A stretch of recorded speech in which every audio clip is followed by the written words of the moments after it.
Assalamualaikum warahmatullahi wabarakatuh.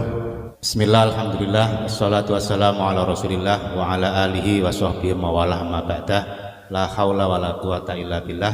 Ingkang kawula mulyakaken masuh Pondok Pesantren Tarbiyatun Nasiin Kiai Haji Sofi Al-Muayyad. Ingkang kawula mulyakaken Gus Baha Kiai Haji Bahauddin Nur Salim. Yang saya hormati para asatid, para dewan guru, para pengurus pondok maupun madrasah, serta yang saya cintai, yang saya banggakan, santri Pondok Pesantren Tarbiyatun Nasiin. Alhamdulillah pada hari ini kita dirawi tamu istimewa Kiai Haji Bahauddin Nur Salim yang insya Allah akan memberikan kuliah umum kepada kita. Namun bahasa yang lain ya guys. Iktifaan, jadi biasanya kalau kuliah umum itu memperkenalkan siapa yang akan memberikan kuliah, tapi saya kira semuanya sudah kenal. Beliau Gus Baha yang jelas produk orisinal pesantren. Saya sampaikan seperti itu untuk semakin membuat sampean yakin santri itu iso dadi apa-apa. Ngeten Gus Baha. Jadi yang saya terangkan malah sebaliknya saja. Audiennya ini siapa? Audiennya ini santri Pondok Tarbiyatun Nasiin Pacul Goang, asuhan Kiai Haji Sofi Al-Muayyad. Pondok ini didirikan oleh pertama Kiai Haji Alwi Dawud. Beliau ahlan wa salam bi hudurikum, panjenenganipun Kiai Haji Mun'im Soleh.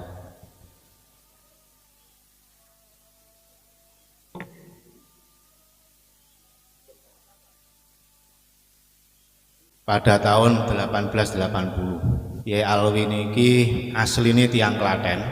Beliau ini kiai tapi senengane gelut. Jadi dulu itu di Klaten Belanda itu agak apa? Ya bukan agak, sering mengerjai masyarakat yang di sekitar wilayah Kiai Alwi tinggal. Nah, kemudian beliau Kiai Alwi ini sering memprovokasi dan menjadi pemimpin untuk melawan Belanda. Nah, yang terakhir ya Alwi itu membunuh, dibunuh di kan, mari yang akhirnya pokoknya intinya beliau itu kemudian jadi buronan Belanda.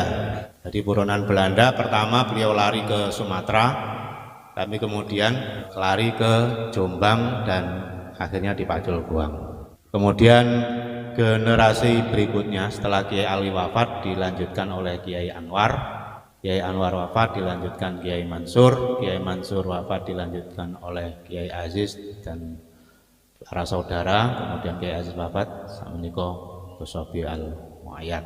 Di Pondok Pacul Goang ini alhamdulillah 2 tahun yang lalu mendapat SK penyelenggaraan pendidikan Ma'had Ali. Jurusannya tasawuf, bukan karena kiai atau santrinya ini ahli tasawuf, tapi karena nggak ada pilihan Bos. Jadi kita itu sebenarnya mengajukan fikih, kemudian ditolak kalau fikih sudah banyak. Akhirnya diberi arahan karena sudah pilih ini aja tasawuf, ya mungkin karena kiainya ini calon wali Bos. Yeah. Agar kemudian kalau kiainya sudah wali lah, gimana caranya santri-santrinya ini juga ikut mengikuti jejak kiainya jadi wali. Monggo panjenengan beri arahan. Yun, mari kita awali kuliah umum pada pagi hari ini dengan bacaan Ummul Quran. Al-Fatihah. Terima kasih. Gus Sofi badhe dawuh rumiyin langsung. Oh nggih, siap. Wali bagian tugasin donga, Gus. Nggih. Al-Fatihah. Terus niki permintaan kula pancen boten ngaos umum nggih, ngaos khusus dan kula secara amdan secara sengaja badhe dherekaken Sofi wonten Gus Muid, wonten Ki Abdul Mun'im, sedanten anak-anak Ma'had Ali. Kula mohon didengar betul ini kula badhe maos kitab Ar-Risalah. Ini pertama saya baca kitab Ar-Risalah di depan umum nembe niki sebagai bentuk penghormatan kula kalian Gus Sofi sekaligus pamit uzlah. Terus ngeten nggih kula cerita ya, fikih yang sudah Anda geluti. Sebenarnya kula yakin jenengan nekuni fikih wong kiai-kiai mriki ahli fikih. Ya wow, tasawuf niku mergo ora ono pilihan wow. Mergo ora ini rai kedonyan kabeh. Enggak meyakinkan kalau nekuni tasawuf. Karena kalau tasawuf mengajarkan tarkud dunia itu juga dikritik oleh ahli fikih. Imam Ghazali itu pernah marah besar, kamu jangan belajar tasawuf sampai rabdud dunya bil kulliyah, membuang dunia secara penuh. Karena itu yu'addi ila sukutil haji wal kafaro al maliyah. Kalau kamu tidak punya uang, itu artinya nggak bisa haji. Padahal haji itu wajib. Bisa haji kalau punya uang. Terus kafaroh maliyah. Kalau ada orang dosa tertentu, itu kafarohnya itu kadang memerdekakan budak, itu juga mahal. It'amu sitina miskinan juga mahal. Kalau sudah kere dosa, itu agama rugi. Ditarik kafaroh ora di duit. Dilebokno neraka melarat wis suwi kok mlebu neraka. Jadi wong melarat itu bingung wong akeh. Nah ini kamu mau dihibur dengan tasawuf. Kalau sampai kuliah tasawuf berarti tasawuf itu gak pilihan tapi hiburan. Tidak boleh seperti itu, tidak boleh. Tasawuf itu harus jadi disiplin ilmu. Ya, jadi disiplin ilmu. Kayak tadi, misalnya rafdud dunya, membuang dunia itu anil qalbi tapi bukan anil yad. Supaya kita tetap bisa haji, bisa zakat, bisa sedekah. Kalau mohon ini dikaji secara ilmu, secara.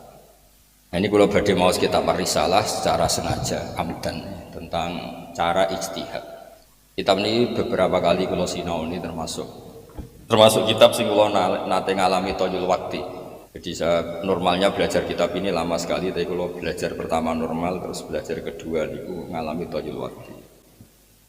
Makanya kalau bawa kitab asli saya yang saya pakai belajar. Yang pertama kalau badhe cerita asal usul ijtihadnya.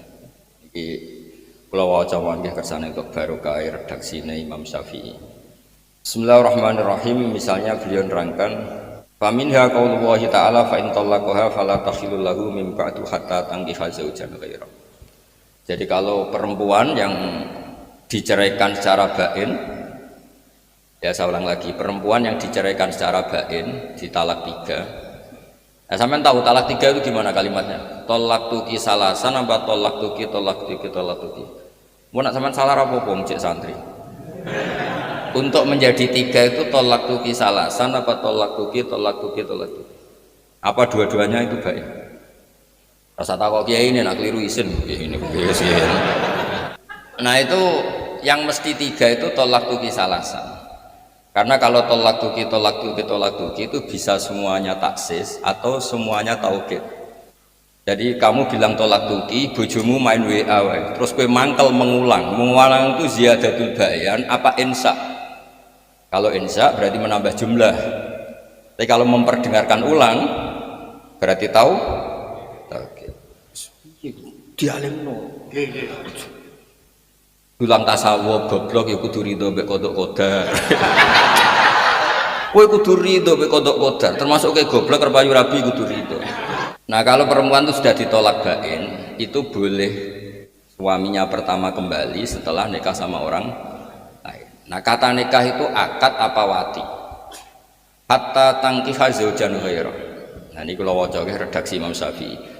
Fahtamala qaulullah hatta tankiha zaujan ghaira ayyatazawwajaha zaujun sing ghairu. Wa kana hadzal ma'na alladhi yasbiqu ila man khutiba bi. Annaha idza uqidat 'alaiha uqdatun nikah faqad nakaha. Wahtamala hatta yusibaha zaujun ghairu. Li annas man nikah yaqau bil isobah wa yaqau bil aqdi.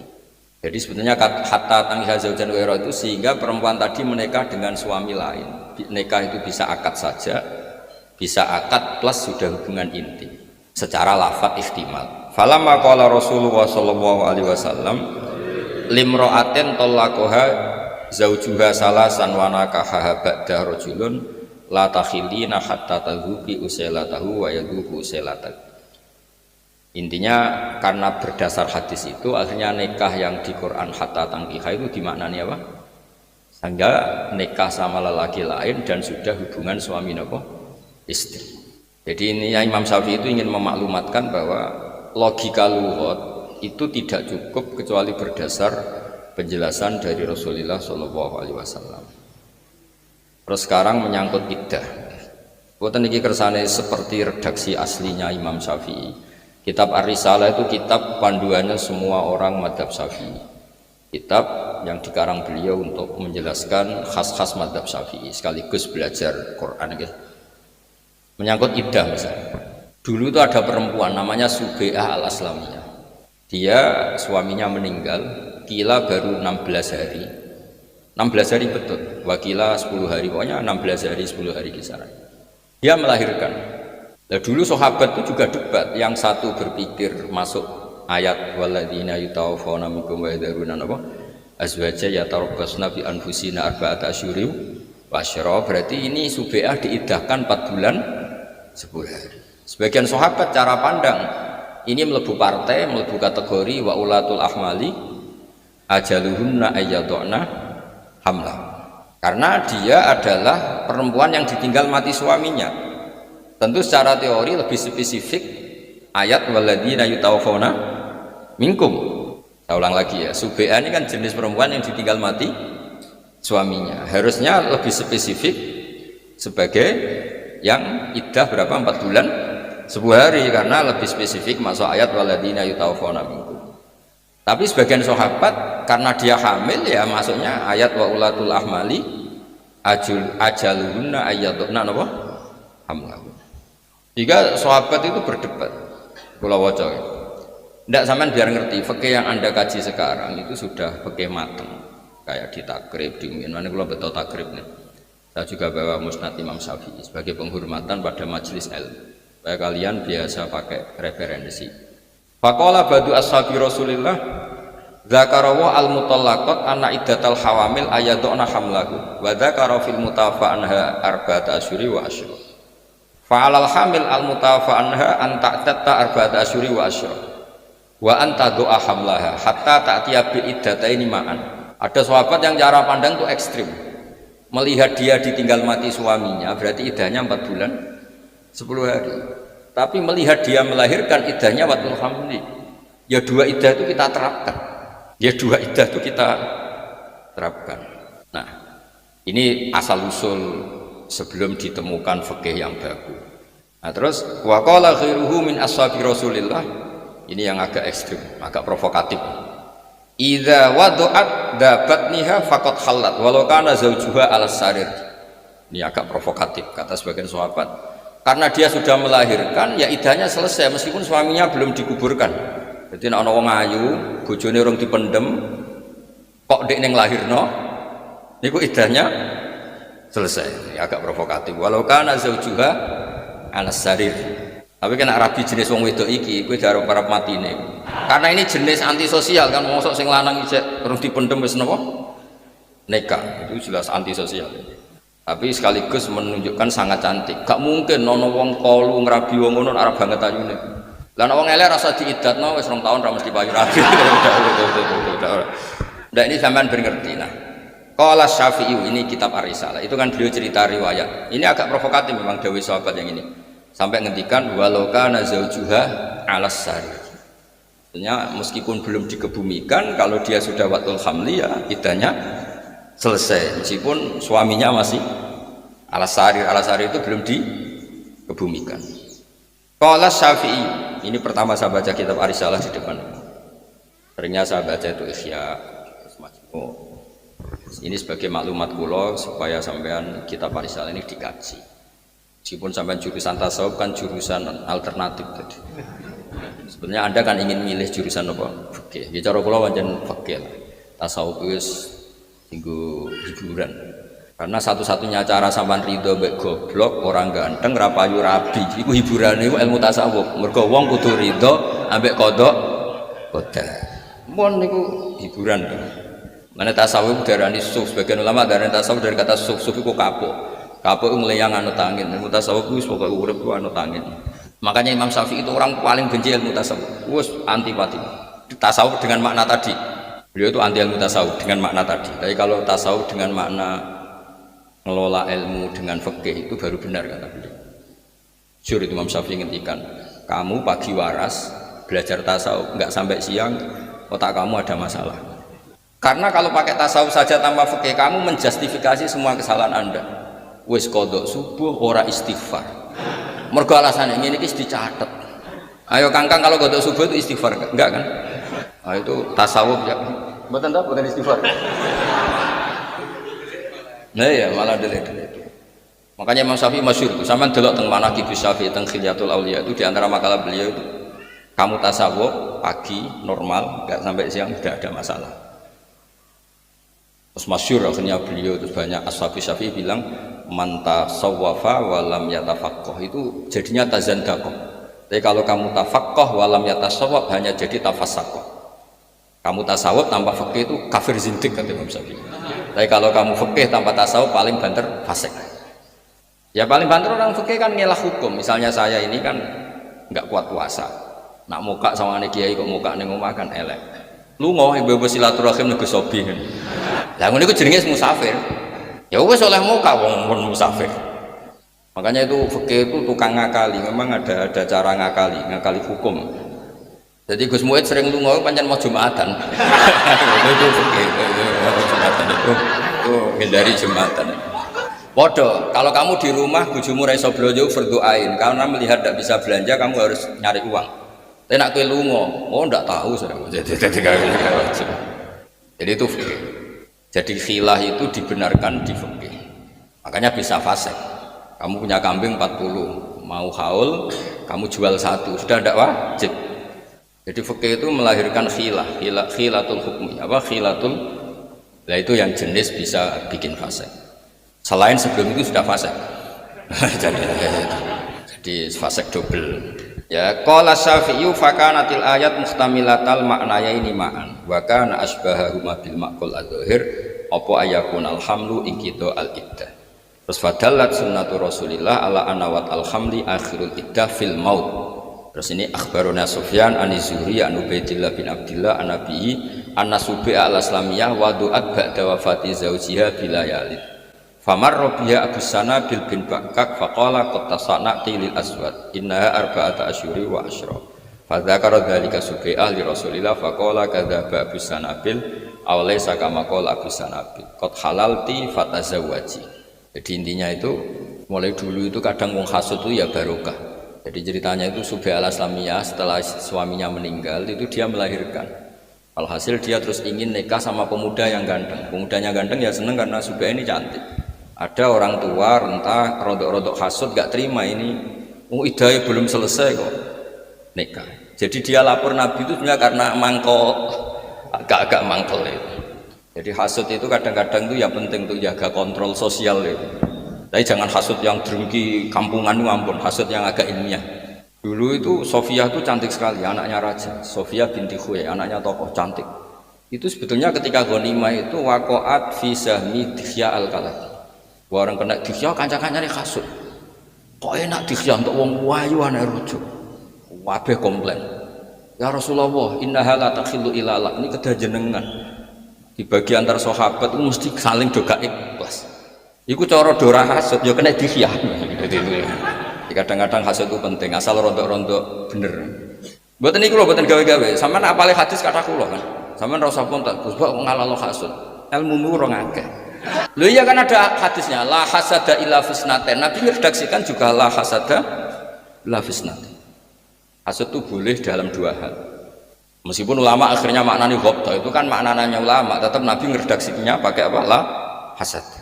Nabi juga ngendikan jika hasud itu harus terjadi pada diri Anda, idza hasadta fala tabghi. Kalau kamu hasud, sementing ojo lanjut. Hasud itu fitrah. Misalnya kamu di pondok ustaz ganteng, di bojo elek. Suatu saat cah dalem welek ndik tukang ngangsu di bojo ayu. Iku mbok kowe fakultas tasawuf tetep hasud tak jamin. Tak jamin. Entekno tasawufem. Kaya Gus ngeten iki, Gus Muid, Gus Sobi di santri wayu diwayah kiai liya mesti hasud. Wong aku kiyaine ra mayoh kok dene. Mesti. Lho kula niku trauma, sering dilapuri kiai. Wonten kiai lapor kula Gus teng Purworejo niki nyata. Wadah kiai Purworejo, kiai Magelang, kiai Didi lah sering lapor. Kula niku semantep gak wayah. Biasanya umat hasud kula nak krungu kabar santri ku ayu diwayah wong liya. Niku langsung umat hasud kula, aku sing mulang kowe ora wani kok. Ngoten niku mon otomatis. Ya ku dawuh Nabi fala tabi, tapi kok aja terus laco terus ngalang-alangi terus mitnah ya gremeng-gremeng sithik ngono wae maksudnya. Sampean pinter ning pondok ustaz, ya kan gak pernah hasud kan pulang. Jebule bocah sing goblok sing sekolah mbok terus. Suatu saat dadi mubalek tenar. Kayak umat hasudnya enggak jawab. Jadi hasud itu tumbuh sesuai konteks sosial. Jadi dia pemenang serata ngaji ujuk-ujuk terus ketua MUI. Malah sing hasud semangat ya. Makanya Nabi jika hasud itu tidak bisa dihilangkan, sementing fala tabghi, kamu jangan jadi wong sing melebihi apa batas. Karena hasud itu kita tidak ingin pun tahu-tahu lahir.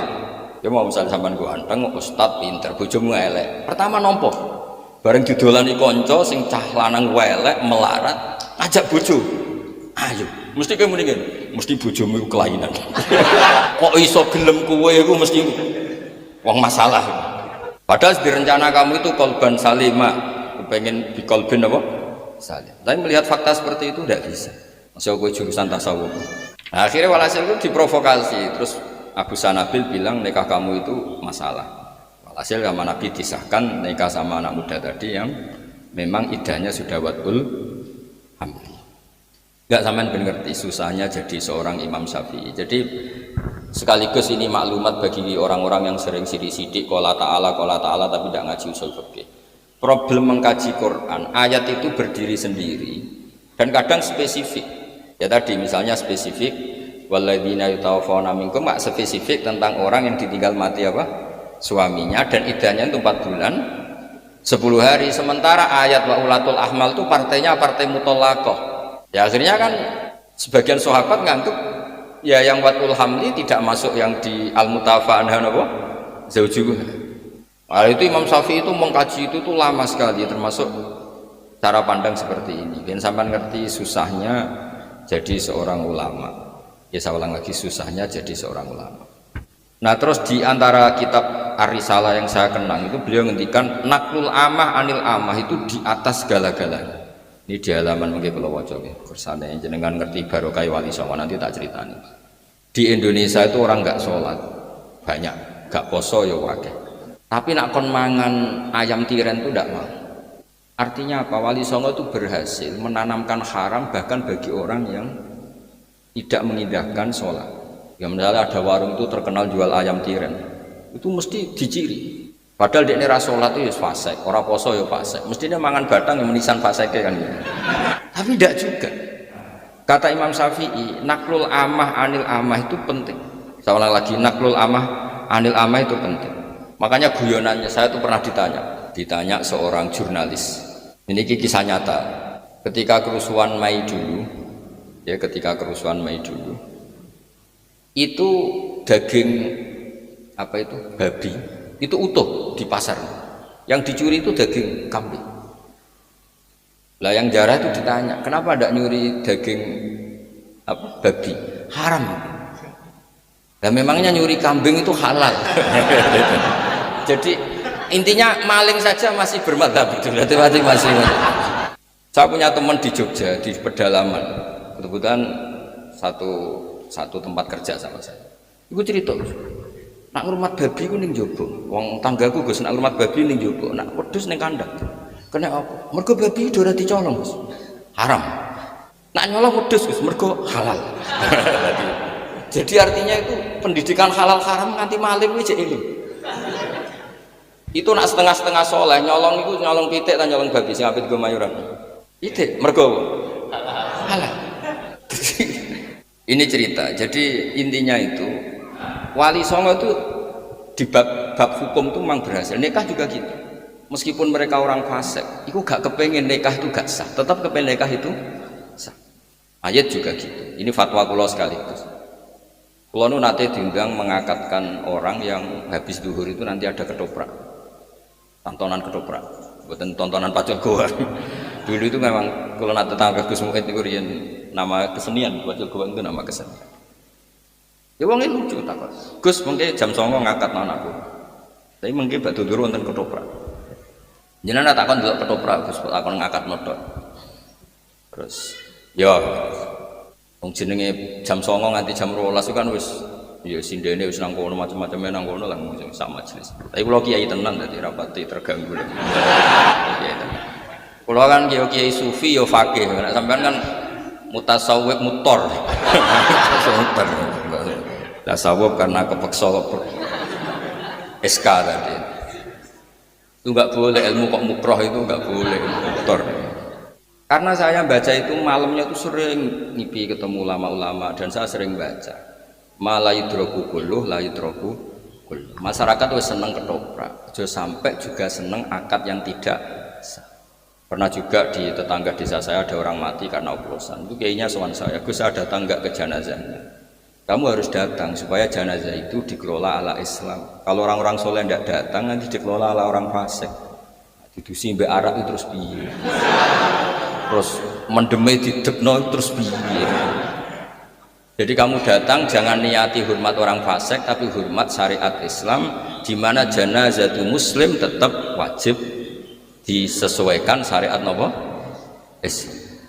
Nah, hal seperti ini harus sampean kaji nanti. Ma la yudraku kullu la yudraku kullu. Al maisur la yasqutu bil. Jangan malah diajari tasawuf bodoh kodok kodar. Goblok kodok kodar. Malah harus mendingin ini. Kenapa kayak goblok? Sesuai rencana Tuhan.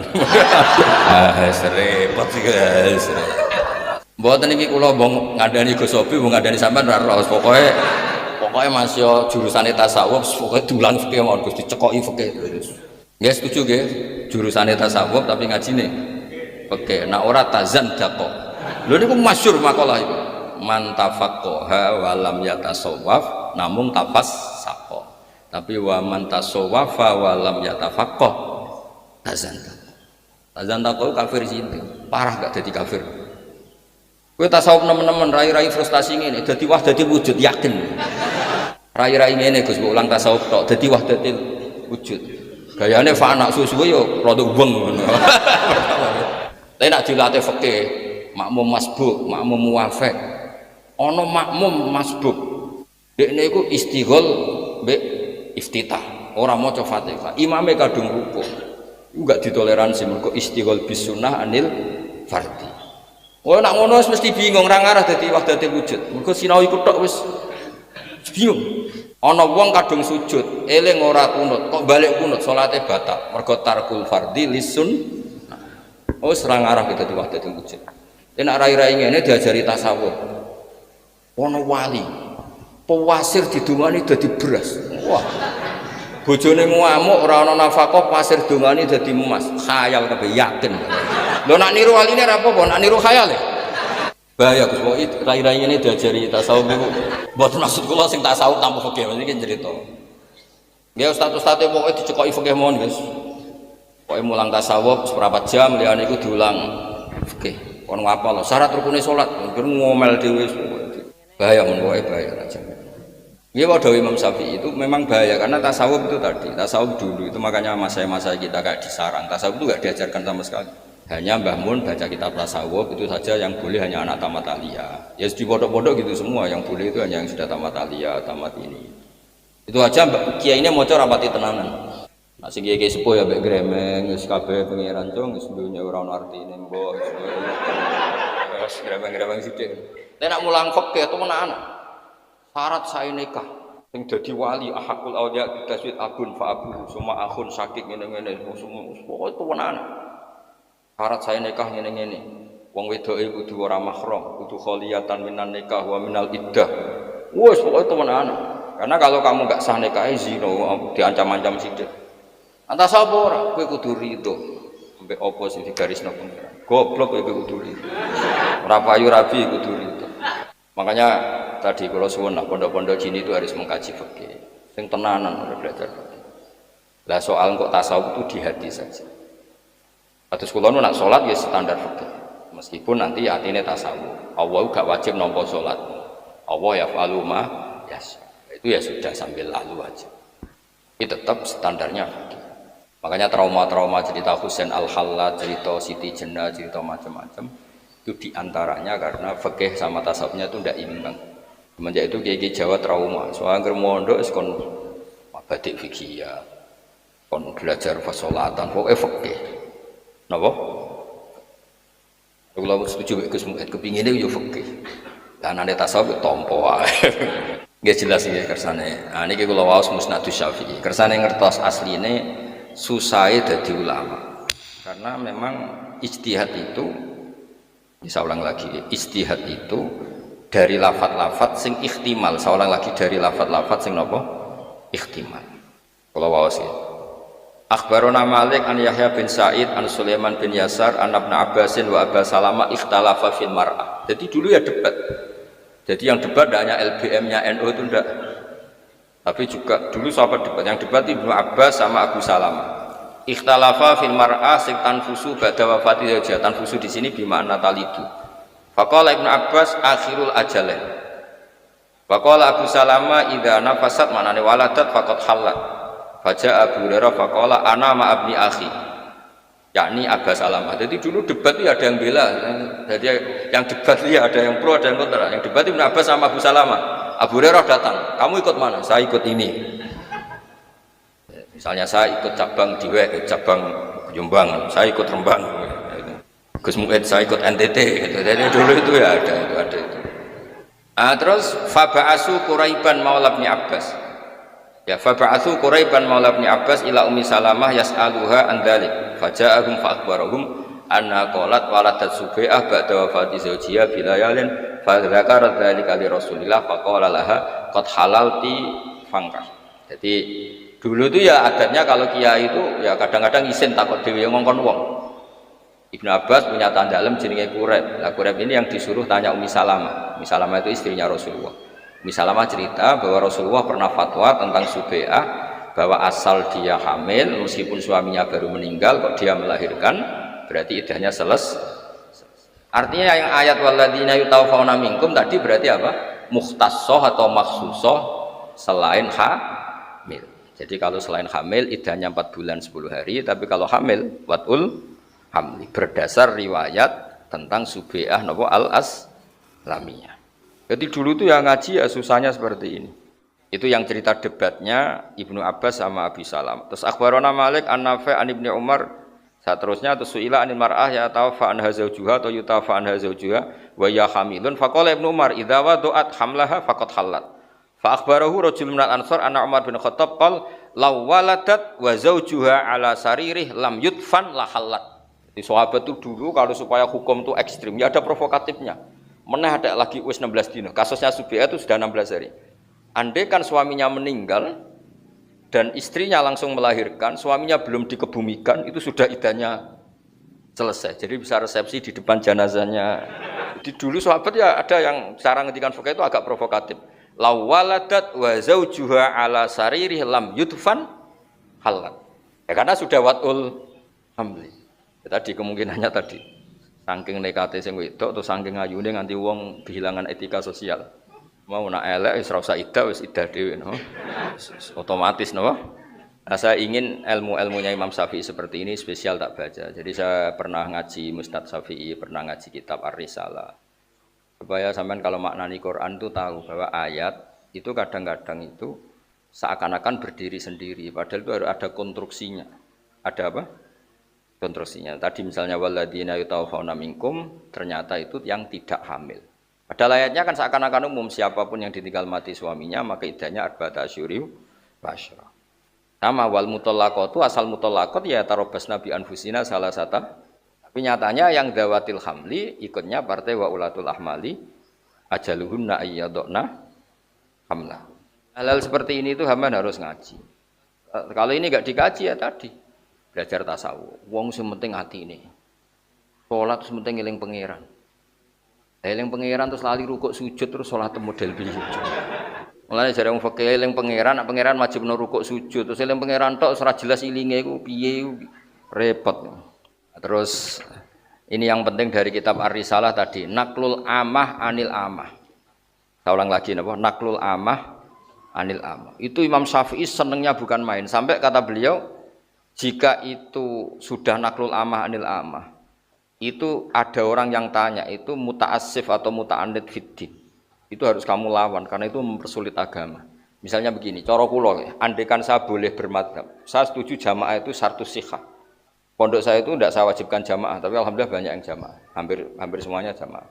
Karena saya sering menteror mereka secara ilmu, saya teror. Kalau kamu sowan Mbah Mun saja sendiri tidak berani, sowan pangeran dhewean melite temen. Pokoknya tak kayak analogi-analogi yang lha kowe sowan kiai dhewean rawani kok sowan pangeran dhewean kok melite temen. Suwe-suwe bocah-bocah ya isin tenan. Tanpa otoritas keamanan tukang takzir itu. Tukang ngecek kamar, senengane nak ziri wong. Mulane keamanan pondok kudu tobat. Wong kok golek saleh wong. Ya itu tobat. Enggak boleh. Itu barokahnya niku Gus Sofi tak omongi kok terus. Terus tak beri contoh fikih. Salat Siddatul Khauf itu salat paling susah. Salat dalam kondisi perang, dalam kondisi terancam. Tapi Rasulullah pun salat dan tidak sekedar salat jamaah. Padahal kaifiyah wangele ra karuan. Wa idza kunta fihim faqum talahumus salat faltakum ta'ifatum minhum ma'aka wal ya'khudhu. Terus fa idza sajadu falyakunu waraikum wal ta'ti ta'ifatun ukhra lam yusallu falyusallu ma'aka wal ya'khudhu hidrahum. Itu kan susahnya kayak apa? Hadi salatu Siddatil Khauf, dan normal salat yang normalnya itu harus tarkul jamaah. Makanya pikirannya Ahmad bin Hanbal, andaikan jamaah itu tidak syartun fi sihhati salat, la tarokaha Rasulullah sallallahu alaihi wasallam fi Siddatil Khauf. Andaikan jamaah itu tidak syarat sahnya salat, pasti Nabi meninggalkan jamaah ketika salat Siddatil. Tapi nyatanya Nabi tolak. Ketika Rasulullah gerah sampai yuhada baina rajulain, ketika ke masjid harus dipapa 2 orang, tetap jamaah. Itu menunjukkan betapa ekstrimnya berjamaah. Apalagi masyhur kan, kalau jamaah itu misalnya sholat temerat. Misalnya gini, sampai nyupir dhewean, sekali ngantuk tabrakan. Tapi nak sampean jadi penumpang, supirnya profesional, ngantuk, angop, mangan tetep dok nggon. Jadi sampean jamaah bareng wali kira walillah melok rombongan. Iya kan, masyhur kan ceritanya Syekhona Khalil, kalau beliau pas ibu diminta lah. Alkin marbuka. Ya Cio, aku ape mulang, supaya anggere takoki muni ngenteni rombongan. Kok maksudnya kira usah jawab kok ngenteni rombongan. Karena kalau satu bis itu yang dimintai pertanggungjawaban hanya supir. Kowe angop ngantuk tetap tok tujuan. Tapi kalau kamu nyupir sendiri, kamu harus tanggung jawab sendiri. Dan potongan nasib sial mesti guling, yakin. Jadi itu filosofi jamaah itu harus tertanam di hati sehingga enggak butuh tadi keamanan juru takzir tadi kayak. Nah, keamanan malah seneng nek ana sing salah iku kegiatan nakzir. Repot ya. Nah, ilmu itu harus dilatih seperti itu. Saya ulang lagi, ilmu itu harus dilatih seperti itu. Ilmu itu harus berdiri sendiri di atas khauf, di atas ketakutan, di atas. Terus fa'akom ta'ala qasru antaksuru minas sholat. Dulu orang maknani qasr itu ya seperti di fikih, sholat 4 jadi 2, sholat apal. Tapi kalau Ibnu Jarir atau Bari maknani qasr itu begini. Ketika Siddatil Khauf itu ada qasrus sholat. Maknani qasrus sholat itu yang dulu harus menjadi tidak harus. Misalnya sholat itu harus bersih dari najis. Tapi khusus Siddatil Khauf meskipun kamu hamilus saf dan saf itu ada dam makfu. Berarti syaratnya dikoser. Maksudnya aturan sholat yang harus bersih dari darah atau dari najis, syarat itu dihilangkan atau dicendak, dikurangi menjadi tidak wajib. Yang dulu syaratnya sholat tidak boleh salah harokatin mutawaliyatin, sekarang dihilangkan bahkan boleh fauqa salas. Itu cara Ibnu Jarir. Jadi antaksuru minas sholat bukan sekedar jumlahnya 4 menjadi 2, tapi qasrus syurut wal wajibat. Yang dulu syarat menjadi tidak syarat, yang dulu wajib menjadi tidak wajib. Itu kalau tidak ilmu tidak bisa. Tapi nak kowe mau mengkaji tasawuf malah takok. Perang supaya menang mau coba ya. Terus mau coba hizib apa ya. Sesuai takok. Jausan mbek Saifi mandindi. Pol full takoki santri ngoten. Gus, jausan mbek Saifi mandindi. Tak jawab. Ya mandi sing disembadani pangeran amin. Takokna Gus. Gus gadah hizib Nasr. Baru mandi Gus hizib Nasr. Ya mandilan maca kowe ra mandi ya. Aku maca Ja'a Zaidun, mbek maca hizib cek mandi aku Ja'a Zaidun. Itu dulu kan ceritanya keramat-keramatnya guru kan. Ada orang sering kecolongan, kemalingan semongko atau apal sering kemalingan. Matur Syekhona Khalil, kebetulan beliau pas ngajar koma Zaidun. Ya mau ditulis, tulis koma Zaidun. Iku mulai malingnya ngadeg terus nih. Padahal gak usah donga wis ditulis. Ternyata kertas dibuka mau koma Zaidun. Jadi sementing sing maca ora.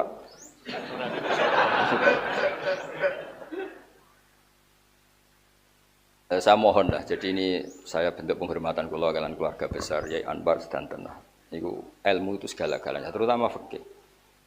Ya tasawuf itu ya lewat saja. Makanya guru-guru kita ngajarin tasawuf itu biasanya habis mau boyong diajarkan. Saya ngaji Mbah Mun Hikam itu ya setelah jadi ma'arif, pinter lah namanya. Sampai sekarang saya itu sinau tasawuf itu ya hanya hikam. Ikhya itu 4 juz yang tak sinauni ya fikihnya. Saya pernah khatam Ikhya, tapi yang tak sinauni fikihnya. Kamu jangan kira Ikhya itu hanya bab Tasawuf malah banyak fikihnya. Gitu Gus Muin. Berhubung sing maca ora khatam, ora tau ngaji kok nyimpulno. Ikhya iku tasawuf top, tasawuf mbahmu ngaji ora tau.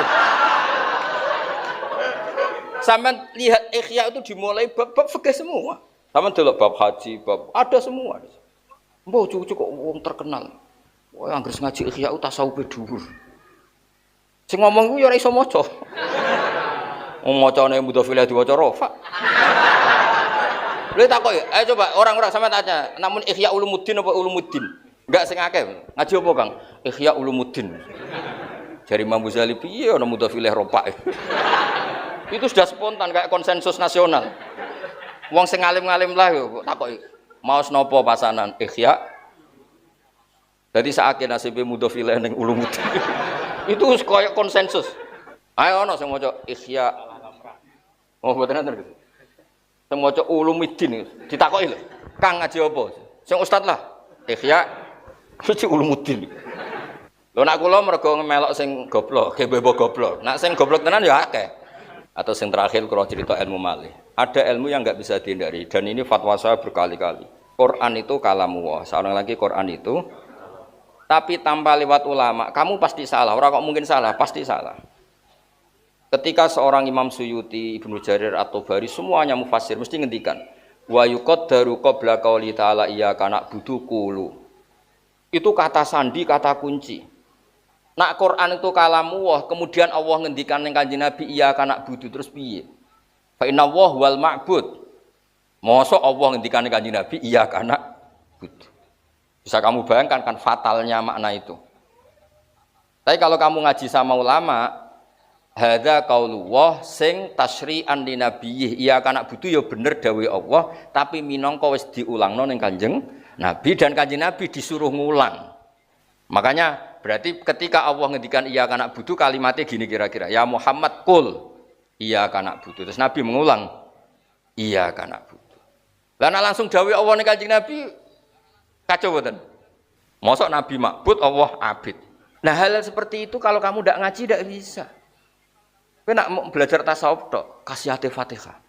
Nak diwaca ping 7 untuk bojo ayu, nak ping 100 untuk bojo rondo, nak untuk wah ya repot. Nak kire dadi sugih, ana tambahan iku tampung mergawe ngono bareng. Dadi Fatihah iku dienggo pemalas-pemalas niku. Arepe wiridan sugih tampung mergawe. Ta ulang lagi ya. Ihdinas siratal mustaqim juga ngalami hal yang sama. Faqih fayat Allah bitolabil hidayah. Masa Allah donga ihdinas siratal mustaqim. Mau ndak mau harus kamu ngikuti cara pandang ulama. Wa yuqaddar qabla qauli ta'ala iyyaka na'budu sak terus qulu utawa qul. Nah, baru sohal makna, baru setelah itu makna menjadi sah. Jadi kira-kira kalau Allah ketemu Nabi Muhammad, kira-kira ya qul ya Muhammad iyyaka na'budu. Nabi ngendikan iyyaka na'budu qul ya Muhammad taliban ad-du'a atau da'iyan ilallah ihdinas siratal mustaqim. Fayaqulu Nabi ihdinas siratal mustaqim. Jadi ku qaulullah taala yang sudah ditatbik atau menjadi miliknya Kanjeng Nabi sallallahu alaihi wasallam. Itu kalau kamu ndak ngaji fikih ndak bisa. Kamu kira fikih itu hanya halal haram enggak? Ilmu tafsir juga namanya fikih karena fikih itu mutlaqul fahmi, mutlaqul ma'rifah itu jenis fikih. Makanya di Quran ada ayat apa? Ma nafqahu katsiran mimma taqul wa inna lanaraka fina dhaifa. Ma nafqah maknanya enggak paham. Dan orang kalau sudah alim fikih seperti ini itu pasti wali. Tadi tidak usah daftar tadi kan kata Gus Mu'id sudah wali. Wes jelas mayuridillah bi khairan yufaqihu fiddin. Udah ada usah mafhum mukhalafah, banyak tersangkanya nanti. Berarti kalau ndak pinter ya lam yuridillah bil khairan. Udah ada usah mafhum mukhalafah, nanti banyak tersangkanya. Loh Mbah Mun itu guru saya, bapak ya guru saya. Mbah Mun itu kalau sama orang alim itu enggak pernah nyalahkan. Kalau nuntung pondok ya dibeling saya naik dhewe. Tapi Mbah Mun kalau orang hormat tuh. Masuk santri dan alim dihormati. Pernah ada teman saya itu ya rontok-rontok hasud, rontok mervokasi. Nah, Gus Pak jenengan baro, padahal ya saya naik dhewe. Wong dipilih pangeran ngalim, iku yuridillah bi khairan. Terus ki ape opo ya? Wong pangeran wa yuridillah bi khairan kok aku wani. Iku cara bangun. Cara sampean alim aku ra wani yakin. Berhubung ra alim wis tenang. Piye-piye wong alim yuridillah bi khairan. Sampai saking ekstrimnya Mbah Mun ini yang agak enggak lazim.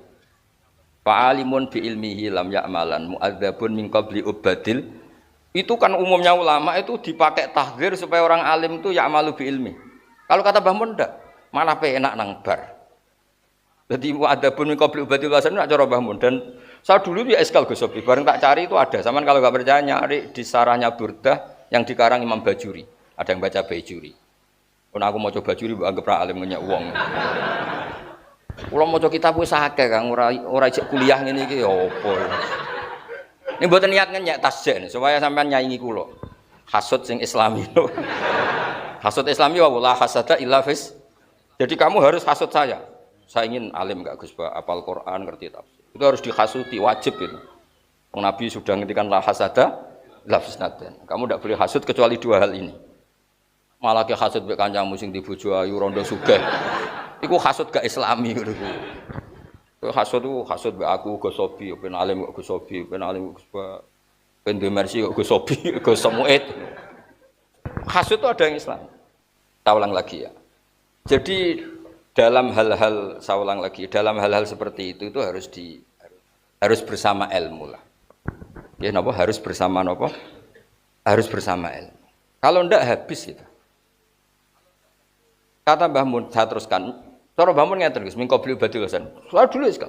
Malah penak nang mlebu swarga. Dadi didhisikno hisabe benang bar. Setelah saya baca di Ihya, termasuk di Ihya. Sampeyan kalau enggak percaya cari di Fadhailul Ilm atau Fadhailut Ta'lim. Itu wong alim sing taduru aktabu, fatan daliku aktabu. Orang alim yang jadi karroha itu jadi tontonan di neraka karena dia layak malu bi ilmi. Itu kayak tontonan. Itu di Ihya Gus, itu ceritanya diteruskan. Ketika sudah jadi tontonan itu terus pertama Mbah Mun guyon, wong alim iku barokah ning donya yo ngibur wong akeh, tekan ning akhirat mlebu neraka yo ngibur wong akeh.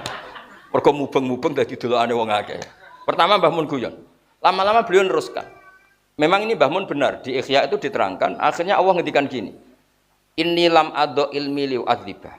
Aku nganti dako ilmu ning atine ndek niku ora kepen aku nyiksa. Wis lereni siksane wis cukup, saiki kon mlebu swarga. Nah kebetulan yang cerita hadis ini wong-wong bodoh sing kepengin roh wong alim itu disiksa. Mergo dekne ditakdir bodoh dadi golek salah wong alim. Sakjane riwayate ana terusane. Ana terusane terus diselesaikan. Sampeyan cari di Khasyatul Bajuri. Mu'adzabun min qabli ubadil wasan ini cara tasri andil hisab supaya hisabnya cepat selesai. Jadi itu dianggap madh bukan dam. Piye-piye mayuridillah bi khairan yufaqihu fiddin. Wis piye-piye ilmu tok wis barokah. Makanya Abu Hurairah ditanya, bagaimana dengan periwayat hadis yang tidak bisa ngamalkan hadis itu? Kafa birriwayah ilman wa amalan.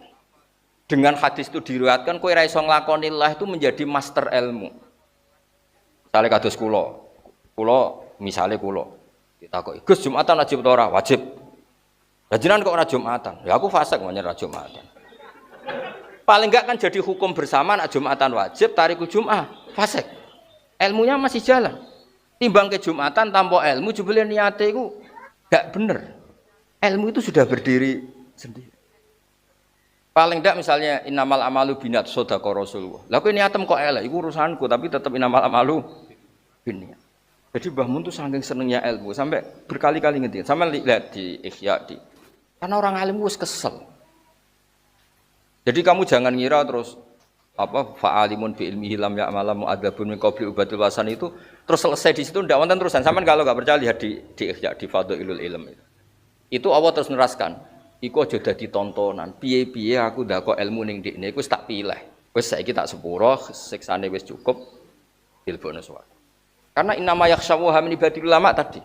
Dia itu tersiksa kalau orang makan ayam tiren, dia tersiksa kalau nikahnya orang ndak sah, dia tersiksa kalau janazatul muslim itu tidak dikubumikan secara benar, tidak dimandikan secara benar. Artinya dia punya komitmen terhadap agama ini, meskipun dia sendiri fasik. Ya kayak tadi, misalnya ada orang mati oplosan, itu geger. Ya yang kampung situ datang ke saya, Gus ini kalau nyolati buatan mati ini oplosan.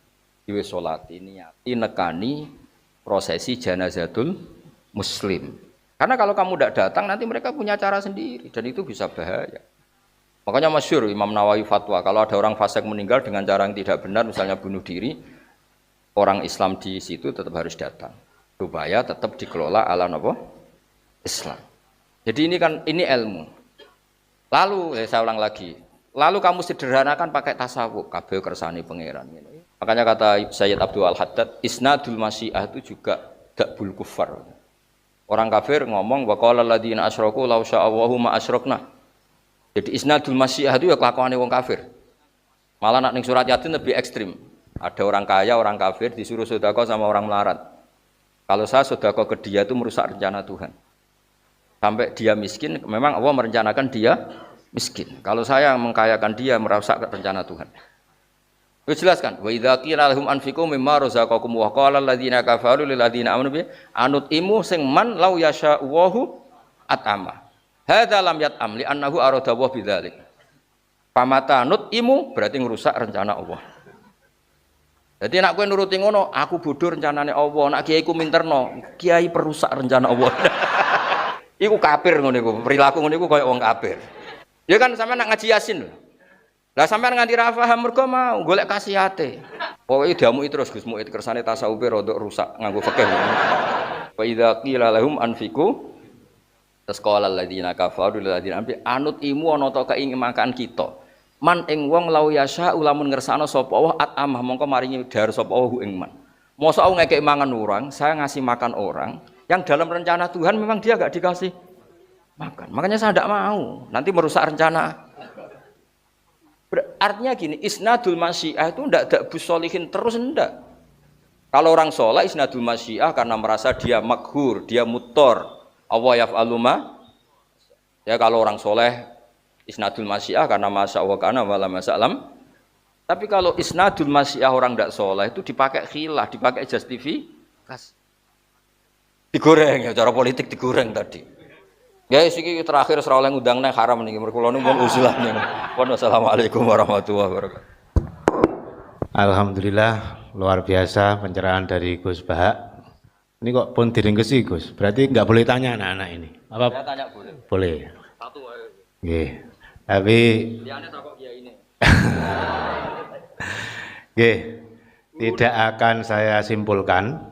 Kesimpulannya adalah bahwa setunggal mawon. Kesimpulannya bahwa Gus Bahak melihat sampean ini untuk jadi wali kok katanya petang. Tapi kalau untuk jadi orang alim kayaknya masih ada harapan. Jadi oleh karena itu ngaji sing mempeng. Oke. Bon, monggo saya beri kesempatan untuk bertanya. Satu. Ya, Bon, berdiri langsung. Tingkat padat yang jelas. Berdiri. Aku kiaimu lho tak Masa wong lanang kon nidah barang ini. Tapi asobae lanang malah entuk akeh akhire. Gak jelas tapi untuk akeh. Oke. Berikutnya lagi wis. Ayo penanya. Sampun cekap. Oke. Ayo cepat. Terakhir udah akeh. Wis terakhir, Dang. Ngadeg.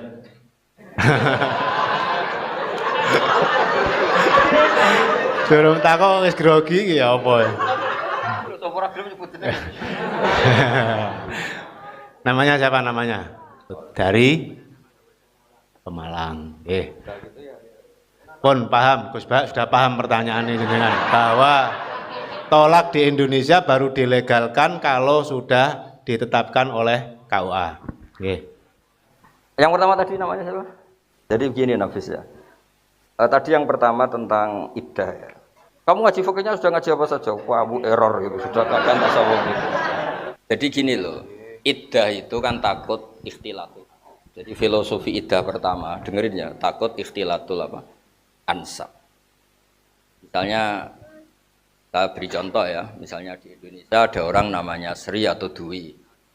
Malamnya dijima suaminya, kan diantara syarat kebaikan tolak itu tidak boleh fituhurin jama'aha fihi. Dengerin ya, tidak boleh di masa suci yang malamnya masih dijima. Memang kamu harus ngerti fikih betul. Makanya ini tasawufnya itu sambil lewat saja. Harus fikihnya terus minimal kayak saya ahli fikihnya. Tangi turu tak fikih iso saking nglotoke. Ini bukan sombong supaya yang hasud semangat supaya tadi la hasada illa fisnaten tadi itu. Jadi tolak bid'ah kalau ditakrib kan ada tolak sunni, ada tolak apa? Bid'i. Yang bid'i itu kan diantaranya tolak fi khaidin karena memperpanjang iddah sama fi tuhurin jama'ah fihi. umumnya orang cerai itu mangkel gak? Tidak, jawab saja biar mangkel gak? Umumnya orang cerai itu konflik gak? Konflik. Bojomu iku bengi mbok jima, esuk mbok pegat. Mergo tukaran perkara pecel mbok pokoke esuk mbok pegat. Kayak apa? Mangkelnya. Dia harus terceraikan oleh kamu, idahnya harus 9 bulan. Jadi wis pegatan harus ngandung orang yang dibenci, keriting iki misalnya. Keriting ngendek kere pesek. Lo bayangkan kalau kamu seorang perempuan wis dipegat harus nanggung weteng hamil orang yang digedingi. Tiap dalu ndonga muga ora kok bapake, muga ora kok. Artinya kalau apa nyerai itu harus ada jaminan barokah rahmi supaya itu enak lah. Cerai terus suami istri tadi tidak terkait sama suaminya karena enggak ngan. Artinya nah kedua ngel-ngel orang banyak. Ngel-ngel itu begini. Malam dijima. Ya misalnya sing lanang jenenge Zaid, sing istri jenenge Sri. Malam dijima terus Sri ini bisa bohong.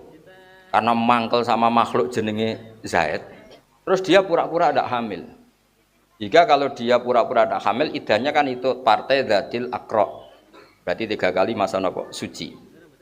Padahal hakikatnya. Terus dirabi Amr misal. Lah dadi Abi Amr ku anake iku luwih mirip Zaid, pancen produke Zaid. Itu kan ribet. Makanya harus ada iddah untuk memastikan barokah rahmi. Makanya disebut Allah paling duka sampai ngendikan wala yakhillul lahunna ayyaktumna ma khalaqallahu fi arhamihinna, itu taruhannya in kunna yu'minna billahi wal yaumil akhir. Nak pancen kowe wong wedok sing duwe iman, aja geman menyembunyikan yang di kandungan kamu. Meskipun itu dari suami yang kamu karena akibatnya fatal. Bisa diisnadkan ke suami kedua. Nah artinya karena iddah itu terkait barokah rahmi, pasti ya hanya perempuan, bukan masalah adil dan adil. Memang ya kaitannya sama perempuan. Sing hamil perempuan. Nah ini kalau isnadun nasab, ini kan terkait tadi. Ya kan? Kalau sudah dijima kan terus nanti andikan tidak ada iddah, ini bayangkan kan iddah kenapa wajib? Andikan tidak ada iddah kan berarti apa? Malam Senin dijima Zaid, setelah pagi cerai, misalnya nggak ada iddah, Selasa dinikahi Amr, cerai lagi, gang 3 hari dinikahi siapa gitu, terus nanti jadi anak, ini anaknya siapa itu? Ya anak Ramban itu. Jadi makanya iddah itu awal disyariatkannya itu untuk memastikan barokah rahmi. Awal disyariatkan ya.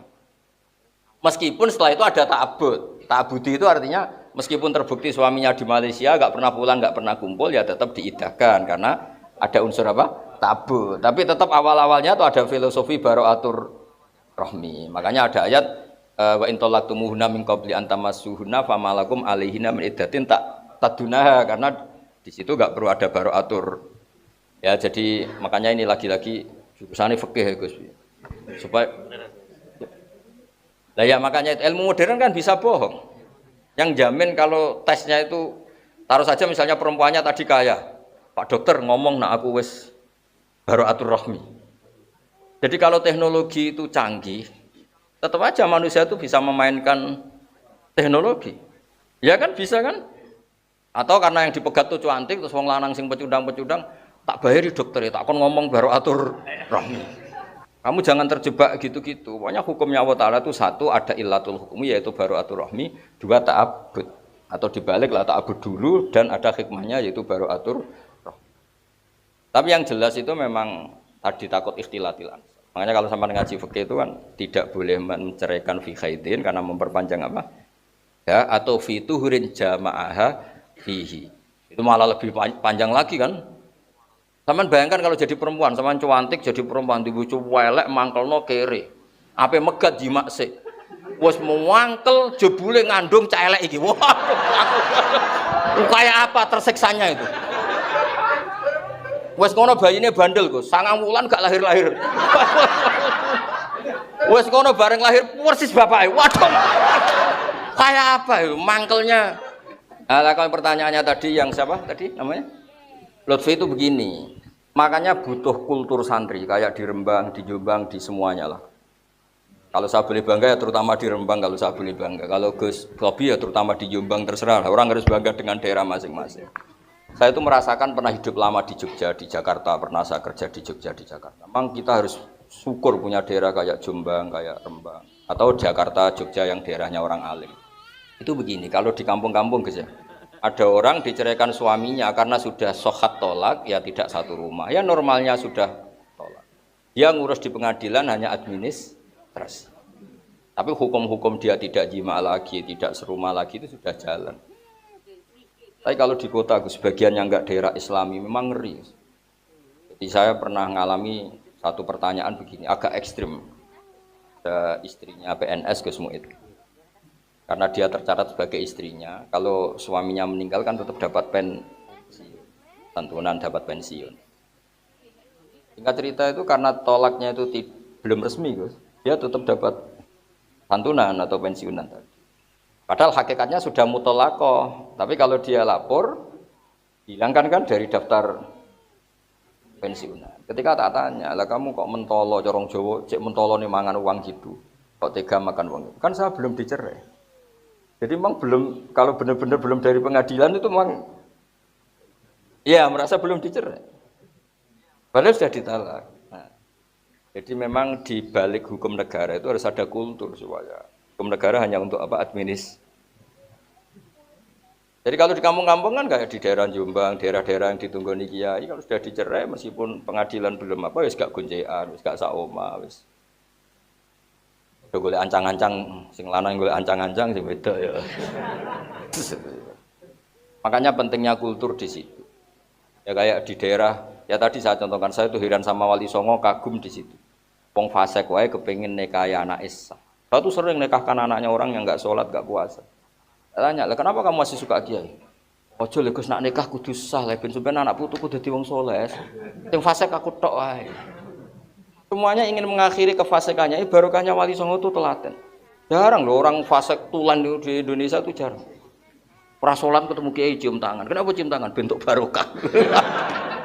Sehingga barokahnya itu semua, rata-rata tua itu tobat karena ada sisa-sisa hukum yang terus dijalankan. Kayak mahabbatus sholihin, mahabbatul habaib, ya setiap saat bisa aja dikasih hidayat sama Allah karena amalnya tetap jalan. Ngono wong ra salat nyumbang masjid atau kowe napa ora tau salat. Ramiku wis digo salat terus Gus. Pertama aku mangkel, suwe-suwe gang rong tahun ya tobat ya salat. Mosok Gus sing salat ramiku tok bathuk ora tau salat. Jadi Indonesia itu memang agak unik. Jadi masa-masa fasik itu kesolehan ya rodok jalan lho Gus. Jadi hingga haram-haram di Indonesia itu terkenal Gus. Misalnya orang fasik, ya orang arah aneh-aneh terus keluargane diadepno ngetan, ya ndak. Terus didusi ambek arak ya ndak. Mati tuh boleh kiai, nikah ya boleh ya. Nah ini harus kita pertahankan. Jadi ada sistem sosial yang harus kita pertahankan. Ya soal dia ada sholat ya salah dalam hal nggak sholat, tapi dalam hal nikahkan anaknya ngundang kiai harus kita dukung. Nah, makanya daerah-daerah yang ada kiai tadi guys, kalau sudah ada cerai ya cerai aja, secara perilaku cerai. Meskipun administrasinya nunggu apa? Dan saya punya beberapa santri yang jadi hakim agama. Nasihat saya mesti gini guys. Meskipun Anda jadi mediator di pengadilan, tapi tanya dulu iqa'ut tolak tanggal berapa, sehingga jangan ada mediasi setelah idahnya selesai. Kadang kan berlarut-larut mediasi dan hasilnya mediasi malah idahnya sudah selesai dan ngiranya itu kayak belum tolak gitu. Makanya saya sering nasihat, pernah ada komunitas hakim agama rombongan mungkin hampir seluruh Indonesia lah soal saya. Minta nasihatku, saya ini hakim agama, nasihatnya gimana? Saya bilang, jika Anda mediasi orang cerai, tanya dulu iqa'ut tolaknya tanggal berapa. Jangan sampai mediasinya itu ngelangkahi masa iddah selesai. Karena kalau iddah selesai itu total jadi ajna. Iya, jadi tidak ada wabu'ulatuhunna ahaqu apa? Birodihinna, tidak ada tolak rut'ah lagi, sudah selesai. Jadi orang alim itu harus ngalahi. Ya minimal soleh lah, kayak aku lah minimal. Jadi orang alim itu ngalahi. Minimal loh saya bilang, kalau sampean mau ngelangkai makom saya, monggo itu sudah minimal. Saya itu bisa gini itu barokahnya Mbah Mun. Mbah Mun itu belum pernah nggak akrab sama ketua KUA setempat. Saya itu mesti akrab Gus, niru Mbah Mun. Mbah Mun itu kalau sama KUA setempat itu akrab. Karena itu yang menjaga nikah kata Mbah Mun. Sekarang saya niru, setelah akrab memang betul. Problemnya orang nikah banyak. Ada janda cantik. Kaji-kaji rodok kacau aslinya. Neng bab ini loh. Dia dinikahi kaji-kaji. On megat ragelem. Tapi ya dimbarno. Suatu saat janda itu lapor ke naib. Alah Pak aku nikah nombek yang lain. Nah, tapi kamu kan punya suami. Alah Pak bujur resmi wae anggapnya ra ono. Yes. Nah ini cerita betul. Ini yang cerita naibnya. Ya gara-gara cantik terus gampang payu rabi gitu. Lah sing kajimu tak telepon, kowe aja fasik nemen-nemen to. Nek ora cocok ya dipegat, aja fatadzaruha kal malak. Jawab, "Eman Gus." Waduh, repot. Artinya ternyata Gus, si naib tadi meskipun atas nama hukum negara gak tercatat, itu gak berani nikahkan karena dia tetap dianggap imro'atun tahta zauj. Dan nyun sewu dia cerita, aku Gus nak nuruti donya sering Gus dimingi-mingi mau disuap apa, tapi aku tetep wedi Gus mlebu neraka ora enak jare. Nah, itu barokahnya tadi ada hukum negara, tapi bersamaan dengan itu ada fikih, Guys. Kalau dia mau nakalan kan nikahkan saja untuk duit, karena dimingi-mingi, enggak tercatat. Itu enggak mau. Jadi saya mohon kiai-kiai itu juga harus mau dekat naib. Jika kalau ada problem-problem gitu masih dipandu apa? Itu banyak di Indonesia. Sampai saking seringnya lapor kula sama, sing untuk gaji gue, sing kangelan aku. Ya kadang-kadang metu ra ikhlas gitu. Tapi wong wis bakat wali ya mesti tok ra ikhlas itu mesti. Faltah. Tapi saya syukur. Jadi itu Mbah tuh mesti dekat sekali. Mbah tuh mesti dekat polisi. Kalau dekat polisi alasan pesan beliau narkoba ning ndi-ndi ku sing iso nangani polisi. Ya ayo ora iso. Narkoba bandar narkoba ning perbatasan ngene yang bisa. Nangani itu ya BNN. Ya beliau akrab polisi. Dan nangani kejahatan. Ya maksudnya beliau kan suka lihat sesuatu dari sisi positifnya lah. Naib juga gitu. Kalau enggak akrab nanti kalau ada muskilah fikih, ada muskilah itu kita enggak bisa mandu. Tapi kalau akrab kan kita ditanya kemudian kita mandu. Ajine Muhammad tenan Gus. Oh, aja lek Gus aja kon megat wong ayu Gus. Tapi ora tau mbok menapa kok ngene. Gus tak Gus aja melok-melok iku. Ya akhirnya solusinya lucu kan. Si perempuan tadi tak provokasi. Ya nek ono rafa wae. Ya ora iso lek Gus enggak resmi. Waduh, sakake kan. Tapi barokahnya itu, orang-orang yang di anak ayu itu terus rodok wedi Gus, nak disiri kaji-kaji sing rodok ngono-ngono iku. Kok nak disiri kiai ra roh Gus, mau cerita kaji-kaji ra roh. Ya saja saya mohon aja, fikih itu harus antuhri qalbin, sampean fikih itu antuhri qalbin. Di ngelotok lah. Terus yang terakhir menyangkut jima firrojiyah, sampean pakai i'ana saja. Sebetulnya tolak itu jelas pakai sighot. Ya saya ulang lagi, tolak itu pakai karena nikah itu pakai sighot, harusnya tolak itu pakai sighot. Normalnya rujuk juga pakai. Tapi jika iddahnya belum selesai kok suaminya lali wis bar megat isuke bengi kelon meneh, jima itu cara i'anah lil khilafis syahir fi khusuli raj'ah bil jima. Karena trennya orang Islam kan takut zina, sampai dia jima berarti niat apa rujuk. Ya, walaupun itu lali ya. Penting itu lali itu penting. Ya karena mau tidak mau, karena memang ar-raj'iyah fi hukmi zaujiyah. Karena orang posisi tolak raj'i itu fi hukmi zaujiyah, dan banyak ulama yang mengatakan ketika suaminya jima dianggap apa? Rujuk. Asal tadi ya fil iddah dan bentuk tolaknya raj'iyah. Karena hukum dasarnya kan wa bi'ulatuhunna ahaqqu bi raddihinna fi dzalika in aradu apa? Islam. Ya kamu fikih itu harus ngelotok. Minimal kayak saya. Minimal gitu sudah. Ndonga tengah bengi kepen nyanyi Gus Pak. Ndonga nganti nangis. Wis diguyu malaikat lah wis pokoke ndonga. Ya mestine diguyu tapi gak apa-apa lah. Pokoke dalile la hasada illa fisnaten. Rajulun ono sing maca rajulun, tapi di tek-tek hadis rata-rata bacanya rajulun, berarti jadi khobar dari mubtada mahdhuf. Normalnya rajulun karena la hasada illa fisnaten. Rajulun atahu wa humalan fasallatahu ala halqatihi fi sabilillah wa rajulun atahu wa Qur'an fa wa yaqumu bihi ana al-laili wa atrafan atau kama qala Rasulullah sallallahu alaihi wasallam. Jadi orang tuh kalau enggak hasud tuh enggak semangat. Tapi tadi loh hasud yang bermakna ghabthah, bukan hasud drengki terus nyantet atau apa itu. Iya, hasud syar'i jar cara kesopi hasud syar'i. Nggih, ngoten. Assalamualaikum warahmatullahi wabarakatuh. Alhamdulillah telah banyak ilmu yang kita dapatkan pagi hari ini dari Gus Baha, dan untuk menyempurnakan majelis kita Mohon berkenan Gus Sobi menutup dengan doa. Atas permintaan Gus Sobi ingkang kasuwun maos doa Yai Munim. Al-Fatihah. A'udzu billahi minasyaitonir rajim. Bismillahirrahmanirrahim. Ar-Rahmanir Rahim. Maliki yaumiddin. Iyyaka na'budu wa iyyaka nasta'in.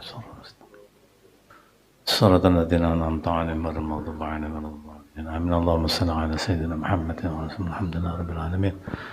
Allahumma barik lana fima a'taita wa qina bi rahmatika syarral qawmi. Allahumma sallimna min afati dunya wa 'adzabil akhirati wa fitnah bima yakun syai'un qadir. Rabbana ighfir lana wa li ikhwanina alladhina sabaquna bil iman wa la taj'al fi qulubina ghillan lil ladzina amanu rabbana innaka ra'ufur rahim. اللهم عافنا في بدننا وعافنا في سمعنا وعافنا في بصرنا ربنا آتنا من لدنك رحمة وهيئ لنا من أمرنا رشدا ربنا آتنا في الدنيا حسنة وفي الآخرة حسنة وقنا عذاب النار وصلى الله على سيدنا محمد وعلى آله وصحبه وسلم الحمد لله رب العالمين. الفاتحة.